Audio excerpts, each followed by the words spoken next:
Welcome back. Joining us with market analysis is Mike Zuzulo. Mike, we're past the November USDA reports, and we didn't get a whole lot of new information from USDA.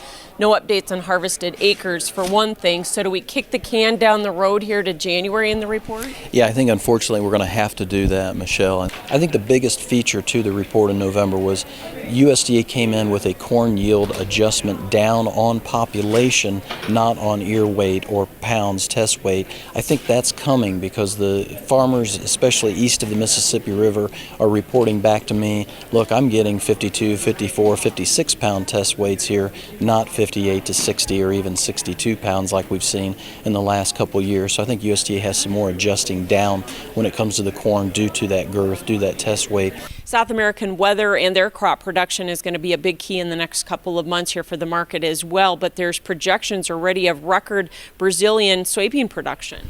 I'm a little bit below 120 right now, and so I'm on the low end. A lot of the private forecasters are at 122, even 123 million metric tons. The 5-year average is 117 to about 122.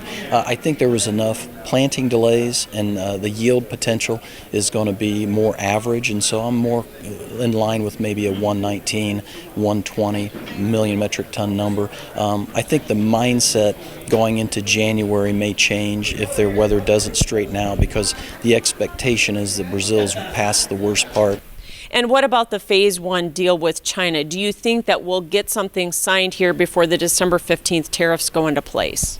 If we don't, I'm very nervous that it's not going to go well. In other words, I'm going to have to start planning for my hedgers to take more of a defensive posture and be more aggressive on rallies to get hedges in place, because if we don't get the December 15th tariffs out of the way and the president goes ahead and pushes those through, that's the big one in terms of toys, smartphones, consumer electronics. That's what will hurt the two biggest economies of the world, in my opinion, and that's where probably both sides will walk away, is my fear, if those go ahead and go into effect. And if that's the case, we're going to have to rely more upon supply-led rallies like we've been used to, and that means they come quickly and they tend to leave very quickly as well. All right. Always a pleasure to see you, Mike Zuzulo, joining us here with market analysis.